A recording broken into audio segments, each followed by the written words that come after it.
चलिए मित्रों, शुरू करते हैं हम अपना आज का करंट अफेयर। देखते हैं हमारी आज की जितनी भी महत्वपूर्ण खबरें हैं सभी पे विस्तार से चर्चा और विश्लेषण करते हैं। हमारी पहली न्यूज़ है, विश्व स्वास्थ्य संगठन ने global antibiotic resistance surveillance report 2025 जारी की। इस रिपोर्ट में इस तथ्य को उजागर किया गया है कि विशेष रूप से संसाधन सीमित क्षेत्रों में जीवन रक्षक एंटीबायोटिक्स के प्रति प्रतिरोधी काफ़ी अधिक है और बढ़ भी रहा है। इस रिपोर्ट के मुख्य बिंदुओं पर एक नज़र डालते हैं। तो वैश्विक स्तर पर एंटीबायोटिक्स के प्रति प्रतिरोध की व्यापकता। तो 2023 में वैश्विक स्तर पर प्रत्येक 6 बैक्टीरियल संक्रमणों में से लगभग एक संक्रमण एंटीबायोटिक दवाओं के प्रति प्रतिरोधी बैक्टीरिया के कारण हुआ है। क्षेत्रीय हॉटस्पॉट्स। तो एंटीमाइक्रोबियल रेजिस्टेंस प्रसार दक्षिण पूर्व एशिया और पूर्वी भूमध्य सागरीय क्षेत्रों में सबसे अधिक पाया गया है। उसके बाद अफ्रीकी क्षेत्र का स्थान है। सुभेद्य देशों पर प्रभाव। तो एएमआर निम्न और मध्यम आय वाले देशों तथा अकुशल स्वास्थ्य देखभाल प्रणालियों वाले देशों को अधिक प्रभावित करता है। भारत से संबंधित परिणाम। तो रक्त प्रवाह संक्रमण के लगभग 41% मामले चीन, भारत और पाकिस्तान में पाए गए हैं। एंटीमाइक्रोबियल रेजिस्टेंस क्या है? तो एएमआर तब होता है जब बैक्टीरिया, वायरस और कवक जैसे रोगजनक उन दवाओं से बचने की क्षमता विकसित कर लेते हैं जो उन्हें नष्ट करने के लिए बनाई गई होती हैं। हालांकि एंटीबायोटिक रेजिस्टेंस का अर्थ है जब बैक्टीरिया एंटीबायोटिक दवाओं के असर का प्रतिरोध करने के लिए स्वयं में बदलाव कर लेते हैं। WHO के अनुसार एएमआर सुपरबग्स से प्रतिवर्ष प्रत्यक्ष रूप से लगभग 10 लाख से अधिक लोगों की मौत हो जाती है तथा यह प्रत्यक्ष रूप से लगभग 5 लाख मौतों के लिए जिम्मेदार है। भारत में एएमआर के लिए उत्तरदायी कारक। तो अत्यधिक उपभोग, एंटीबायोटिक्स की ओवर द काउंटर उपलब्धता के कारण बिना डॉक्टर की सलाह के इसका गलत तरीके से और अधिक उपयोग किया जाता है। स्वच्छता और स्वास्थ्य देखभाल। विशेष रूप से ग्रामीण क्षेत्रों में अस्पतालों और क्लिनिकों में अत्यधिक भीड़ भाड़, निम्न स्तरीय स्वच्छता तथा अधिक मात्रा में एंटीबायोटिक दवाएं देने की प्रवृत्ति। कृषि। तो कृषि और कुक्कुट पालन में भी एंटीबायोटिक दवाओं का दुरुपयोग किया जाता है। इस संकट को बढ़ाने वाले कारक सामाजिक आर्थिक असमानताएं और जलवायु परिवर्तन इस संकट को और बदतर बना रहे हैं। एएमआर को रोकने के लिए उठाए गए कदम। तो WHO का global antimicrobial resistance and use surveillance system, AMR पर राष्ट्रीय कार्य योजना 2017। केरल में एंटीबायोटिक दवाओं की ओवर द काउंटर बिक्री का पता लगाने के लिए ऑपरेशन अमृत शुरू किया गया। भारत में कई ऐसी फिक्स्ड डोज कॉम्बिनेशन दवाओं पर प्रतिबंध लगाया गया जो स्वास्थ्य के लिए असुरक्षित या अनुपयुक्त मानी गई हैं। फिर नेक्स्ट है, वैश्विक बहुआयामी निर्धनता सूचकांक 2025 रिपोर्ट जारी की गई। तो वैश्विक स्तर पर निर्धन आबादी 109 देशों की 6.3 बिलियन आबादी में से 1.1 बिलियन यानी 18.3% लोग चरम बहुआयामी निर्धनता में जीवन यापन कर रहे हैं। इनमें से 43.6% लोग ऐसे हैं जिन्हें आधे या उससे अधिक MPI संकेतकों में गंभीर वंचनाओं का सामना करना पड़ रहा है। इनमें से 83.2% लोग उप सहारा अफ्रीका और दक्षिण एशिया में रहते हैं। भारत में बहुआयामी निर्धनता। तो भारत में यह दर 2005-06 की 55.1% से घटकर 2019 से 21 में 16.4% रह गई। लगभग 414 मिलियन लोगों को गरीबी से बाहर निकाला गया है। सामान्य वंचनाएं। तो स्वच्छ खाना पकाने के ईंधन की कमी, अपर्याप्त आवास और खराब स्वच्छता सुविधाएं, गरीबी और जलवायु संबंधी खतरों का दोहरा बोझ। 80% से अधिक गरीबी आबादी जलवायु जोखिम वाले क्षेत्रों में रहती है। दक्षिण एशिया में जलवायु जोखिम वाले क्षेत्रों में गरीबों की संख्या सबसे अधिक है। लघु द्वीपीय विकासशील देश। तो 22 SIDS देशों में निर्भरता दर 23.5% है जो विकासशील देशों के औसत से अधिक है। वैश्विक उत्सर्जन के कारण बेलीज, कोमोरोस और समोआ जैसे देशों में समुद्र का जलस्तर 2080 से 2099 तक 70 सेंटीमीटर तक बढ़ने का अनुमान है जिससे गंभीर खतरा उत्पन्न हो सकता है। बहुआयामी निर्धनता के विषय में देखते हैं। तो बहुआयामी निर्धनता सूचकांक इसके जारीकर्ता हैं संयुक्त राष्ट्र विकास कार्यक्रम और Oxford poverty and human development initiative द्वारा 2010 से हर साल जारी किया जा रहा है। कार्यप्रणाली यह सूचकांक 3 आयामों और 10 संकेतकों पर आधारित है। प्रमुख संकेतकों के मापदंड। तो स्वास्थ्य पोषण की बात करें तो 70 वर्ष से कम आयु का कोई भी व्यक्ति जिसके लिए पोषण संबंधी जानकारी कुपोषित के रूप में उपलब्ध है। बाल मृत्यु दर तो सर्वेक्षण से पहले के 5 वर्षों की अवधि में सर्वेक्षण वाले घर में 18 वर्ष से कम आयु के किसी बच्चे की मृत्यु हुई हो। शिक्षा तो स्कूलिंग के वर्ष घर के किसी भी पात्र सदस्य ने 6 वर्ष की स्कूली शिक्षा पूरी नहीं की हो। स्कूल में उपस्थिति तो स्कूल जाने की उम्र का कोई भी बच्चा या उस उम्र तक स्कूल नहीं जा रहा है जिस उम्र में उसे कक्षा 8 पूरी कर लेनी चाहिए थी। जीवन स्तर तो स्वच्छ ऊर्जा, स्वच्छता, पेयजल आदि तक पहुंच। फिर नेक्स्ट है codex committee on spices and culinary herbs के 8वें सत्र में 3 कोडेक्स मानकों को अंतिम रूप दिया गया। वेनिला, बड़ी इलायची और धनिया के मानकों को अंतिम रूप देने के साथ CCSCH ने 19 मसालों के मानकों को अंतिम रूप दे दिया है। CCSCH की स्थापना 2013 में भारत के अनुरोध पर की गई थी और यह कोडेक्स एलिमेंट्रियस आयोग के अधीन कार्य करता है। भारत का स्पाइसेस बोर्ड वाणिज्य और उद्योग मंत्रालय कोच्चि इसके सचिवालय के रूप में कार्य करता है। कोडेक्स के मानकों के विषय में देखते हैं तो ये खाद्य से जुड़े महत्वपूर्ण अंतर्राष्ट्रीय प्रावधान टेक्स्ट्स हैं। इनमें अलग अलग मानक, अभ्यास संहिताएं, स्वच्छता अभ्यास संहिताएं, दिशा निर्देश और अन्य सिफारिशें शामिल हैं। इन्हें उपभोक्ताओं के स्वास्थ्य की रक्षा और खाद्य व्यापार में निष्पक्ष व्यवहार सुनिश्चित करने के लिए स्थापित किया गया है।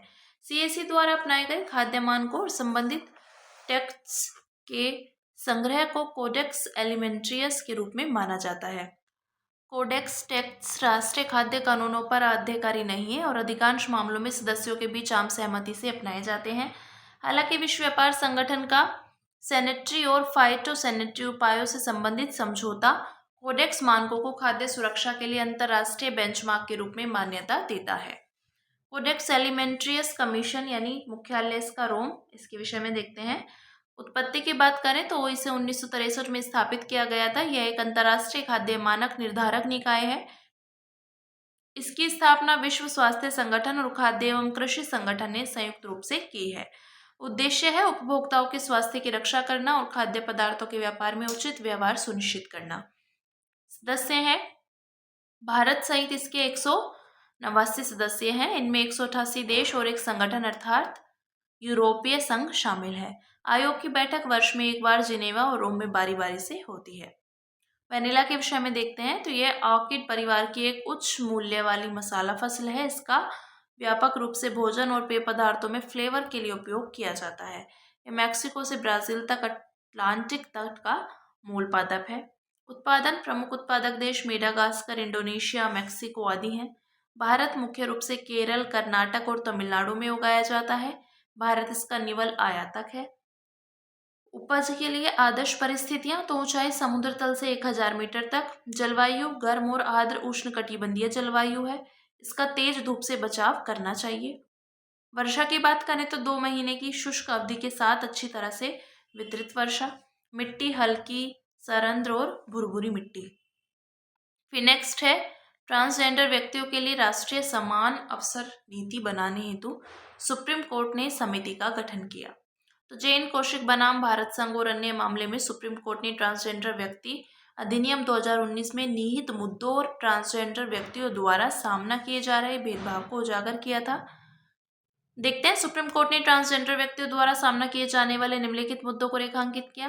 तो लाभ प्राप्त करने में कठिनाई। 2019 का कानून लाभ प्राप्त करने के लिए पहचान पत्र अनिवार्य करता है। इससे प्रक्रिया जटिल हो जाती है और कई पात्र ट्रांसजेंडर वंचित रह जाते हैं।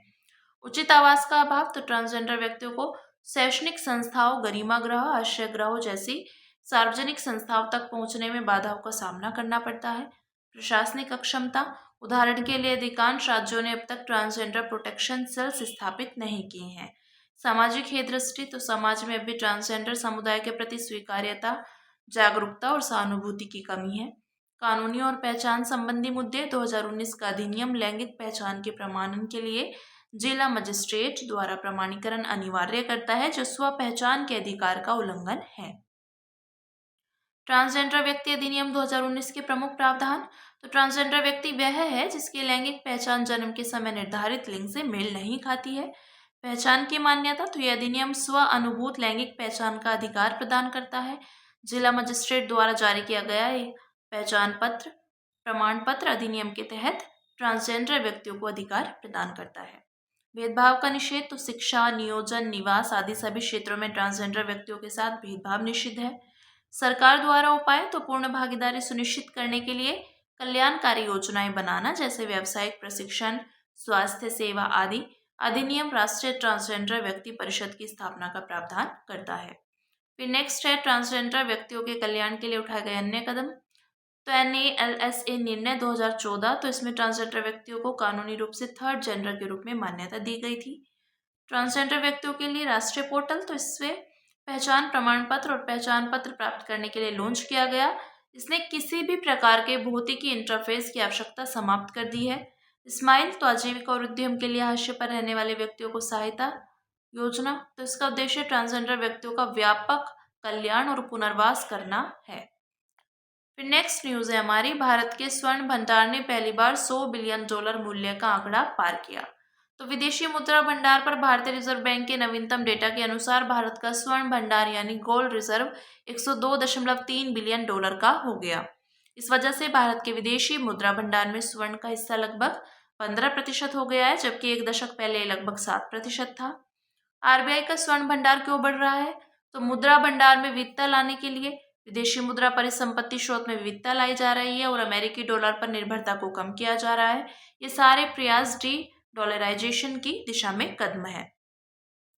जोखिम को कम करने के लिए तो इससे मुद्रा की विनिमय दर में अस्थिरता और उसकी वजह से विदेशी मुद्रा भंडार के मूल्य में उतार चढ़ाव के जोखिम से बचने में मदद मिलेगी। मुद्रास्फीति से निपटने में सहायक तो स्वर्ण भंडार को मुद्रास्फीति की स्थिति में संकट से बचाव के रूप में जमा किया जाता है। इससे भारत के विदेशी मुद्रा भंडार की क्रय शक्ति कम नहीं होती है। सुरक्षित निवेश परिसंपत्ति होना तो आर्थिक और भू राजनीतिक संकट के दौरान स्वर्ण को सुरक्षित निवेश माना जाता है, जो वित्तीय संकट की स्थिति में बफर का कार्य करता है।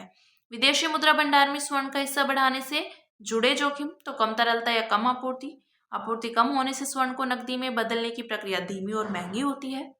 शून्य रिटर्न मिलना तो जमा स्वर्ण पर कोई ब्याज नहीं मिलता, वही मुद्रा जमा करने पर ब्याज मिलता है। भंडारण और सुरक्षा की अधिक लागत तो धातु के रूप में स्वर्ण को भंडारित करने के लिए अधिक सुरक्षा की जरूरत पड़ती है, इससे लागत बढ़ जाती है।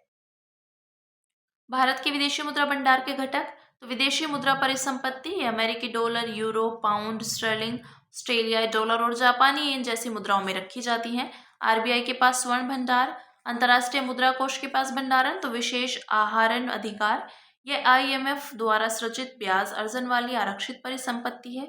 यह सदस्य देशों की आरक्षित परिसंपत्ति के पूरक का कार्य करती है। रिजर्व ट्रांसपोजिशन तो इस सदस्य देश के कोटा और IMF के पास उस सदस्य देश की मुद्रा की होल्डिंग के बीच का अंतर है, इसे कठोर शर्तों के बिना निकाला जा सकता है। फिर नेक्स्ट है अन्य सुर्खियां हमारी, जिसमें पहली न्यूज है संयुक्त राष्ट्र खाद्य और कृषि संगठन।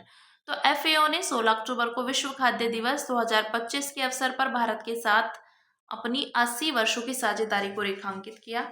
मुख्यालय इसका रोम यानी इटली में है। स्थापना वर्ष 1945। स्वरूप की बात करें तो संयुक्त राष्ट्र की एक विशेष एजेंसी है। यह भुखमरी समाप्त करने और खाद्य सुरक्षा सुनिश्चित करने के लिए अंतर्राष्ट्रीय प्रयासों का नेतृत्व करती है। सदस्य 195 सदस्य हैं, 194 देश हैं और यूरोपीय संघ है। FAO द्वारा प्रकाशित प्रमुख रिपोर्ट्स तो the state of the world's forest, विश्व में खाद्य सुरक्षा और पोषण की स्थिति, कृषि और खाद्य क्षेत्र की स्थिति। नेक्स्ट है वी राइज पहल। तो हाल ही में वी राइज पहल शुरू की गई। वी राइज से आशय है women entrepreneur reimagining inclusive sustainable enterprises.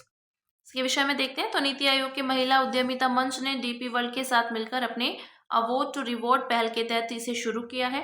उद्देश्य है महिला उद्यमी और महिलाओं द्वारा संचालित सूक्ष्म, लघु और मध्यम उद्यमों को वैश्विक स्तर पर अपने व्यवसाय का विस्तार करने में मदद करना है।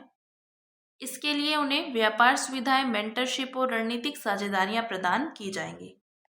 फिर नेक्स्ट है सस्टेनेबल फ्यूल पर IEA की रिपोर्ट। तो अंतर्राष्ट्रीय ऊर्जा एजेंसी की report delivering sustainable fuel pathways to 2035 ने विद्युतीकरण के साथ सस्टेनेबल फ्यूल्स की भूमिका को रेखांकित किया, जो जीवाश्म ईंधनों पर निर्भरता को कम करने में सहायक है। सस्टेनेबल फ्यूल्स यानी सतत ईंधनों में शामिल है जैव ईंधन, बायोगैस, कम उत्सर्जन वाला हाइड्रोजन ईंधन और हाइड्रोजन आधारित ईंधन। रिपोर्ट के मुख्य बिंदुओं पर एक नजर डालते हैं तो 2035 तक वैश्विक स्तर पर सस्टेनेबल फ्यूल्स का उपयोग 4 गुना बढ़ सकता है।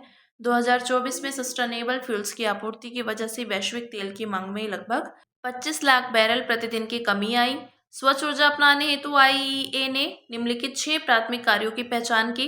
भौगोलिक क्षेत्र विशेष के लिए रोड मैप और नीतियां तैयार करना, निजी क्षेत्र से निवेश आकर्षित करने के लिए ऐसे ईंधनों की मांग में पूर्वानुमान में सुधार करना, पारदर्शी कार्बन अकाउंटिंग पद्धतियां विकसित करना, लागत में कमी के लिए इनोवेशन को बढ़ावा देना, एकीकृत आपूर्ति श्रृंखला और अवसंरचना विकसित करना, वित्तपोषण प्राप्ति में सुधार करना। फिर नेक्स्ट, रोटावायरस वैक्सीन। हाल के एक अध्ययन में स्वदेशी रोटावायरस वैक्सीन रोटावैक की प्रभावशीलता क्लिनिकल ट्रायल में इसकी दक्षता के समान पाई गई है। रोटावैक ओरल लाइव एटेनुएटेड यानी जीवित लेकिन क्षीण वायरस मोनोवैलेंट लिक्विड वैक्सीन है। यह रोटावायरस से सुरक्षा प्रदान करती है। इसे भारत सरकार के जैव प्रौद्योगिकी विभाग, Bharat biotech, US national institute of health आदि के बीच सार्वजनिक निजी भागीदारी के रूप में विकसित किया गया है। यह वायरल रोग है जो आमतौर पर बच्चों में डायरिया का कारण बनता है। इस संक्रमण से बचाव के लिए कोई विशेष दवा उपलब्ध नहीं है। इससे बचाव के लिए टीकाकरण ही सबसे प्रभावी उपाय है।